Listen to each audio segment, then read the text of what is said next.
As you may have heard, Zuckerberg was grilled by the US Senate Judiciary Committee on Wednesday, along with the CEOs of TikTok, Discord, X, and Snap, over the online child sexual exploitation crisis.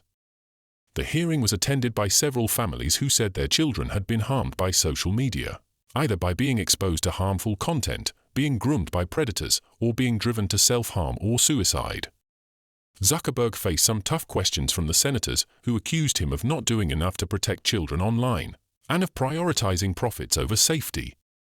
He was also confronted with some disturbing examples of how Meta's platforms, especially Instagram, have failed to prevent or remove child sexual abuse material and have even suggested such content to users.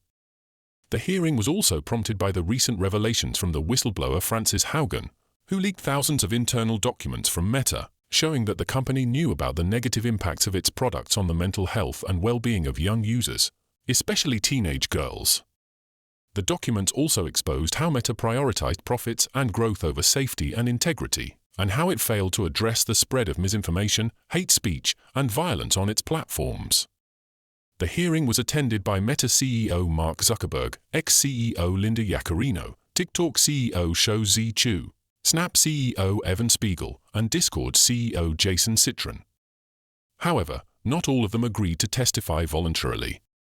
While Zuckerberg and Chew accepted the invitation from the Senate Judiciary Committee, Yaccarino, Spiegel, and Citron initially refused and were issued subpoenas, meaning they had to appear under the threat of legal action. The hearing lasted for almost 4 hours, and it was very tense and heated. The senators asked tough and sometimes aggressive questions, and the CEOs tried to defend their policies and practices, while also highlighting their efforts and investments in child safety. However, the senators were not satisfied with their answers and accused them of being evasive, dishonest, and irresponsible. One of the most tense moments of the hearing came when Senator Ted Cruz showed Zuckerberg an Instagram prompt that warns users they may be about to see child sexual abuse material, but asks if they would like to see the results anyway.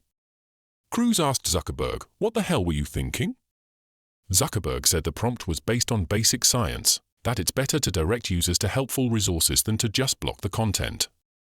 He also promised to personally look into it. Sexual abuse, and then you gave users 2 choices. Get resources or see results anyway. Mr. Zuckerberg, what the hell were you thinking? All right, Senator. The basic science behind that is that when people are searching for something that is problematic, it's often helpful to, rather than just blocking it, to help direct them towards something that that could be helpful for getting them to get help. In what, I understand get resources. In what sane universe is there a link for see results anyway? Well, because we might be wrong. We try to trigger this warning, or we tried to, when we think that there's any chance that the results Okay, you might be wrong. Let me ask you, how many times was this warning screen displayed? I don't know, but you don't know. Why don't you know? I don't know the answer to that off the top of my head. But you know what, Mr. Zuckerberg? It's interesting you say you don't know it off the top of your head, because I asked it in June of 2023 in an oversight letter, and your company refused to answer. Will you commit right now to within 5 days answering this question for this committee? We'll follow up on that. Is that a yes? Not a will follow up. I know how lawyers write statements saying we're not going to answer. Will you tell us how many times this warning screen was displayed? Yes. Another heated exchange happened when Senator Josh Hawley asked Zuckerberg to apologize directly to the families sitting behind him, who held up photos of their children who had suffered because of social media. Zuckerberg stood up, turned to the audience, and said, "I'm sorry for everything you've all gone through. It's terrible. No one should have to go through the things that your families have suffered." He then said that Meta invests a lot in industry-leading efforts to make sure that no one has to go through such things. Would you like to do so now? Well, they're here. You're on national television. Would you like now to apologize to the victims who have been harmed by your product? Show them the pictures. Would you like to apologize for what you've done to these good people? I'm sorry for everything that you have all gone through. It's terrible. No one should have to go through the things that your families have suffered. And this is why we invest so much and are going to continue doing industry-leading efforts to make sure that no one has to go through the types of things that your families have had to suffer. Zuckerberg's apology, however, did not seem to satisfy the senators or the families, who continued to press him on why Meta has not done more to address the harms caused by its platforms, especially to young users. They also questioned him on why Meta is still planning to launch a version of Instagram for kids under 13, despite the backlash from lawmakers, regulators, advocates, and even its own employees. Zuckerberg defended Meta's plans, saying that the company believes that there is a need for a safe and age-appropriate version of Instagram for kids, and that Meta would work with experts and stakeholders to develop it. He also said that Meta would not launch the product until it has the approval of the relevant authorities. The other CEOs also faced tough questions, especially about their ties to China, their data privacy practices, their content moderation policies, and their accountability mechanisms. For example, TikTok's Chu was asked whether his company shared US users' data with the Chinese government, which he denied.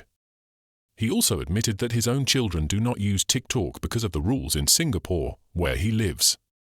Snap's Spiegel was asked why his app allows users to send disappearing messages, which could facilitate the exchange of illegal or harmful content. He said that his app was designed to mimic real-life conversations, which are brief and not recorded. XS Yakarina was asked why her platform does not remove violent or graphic content, such as videos of beheadings or shootings.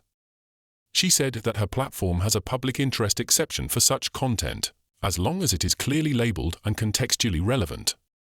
Discord Citron was asked why his platform does not verify the age of its users, which could allow minors to join adult-only servers or chat rooms.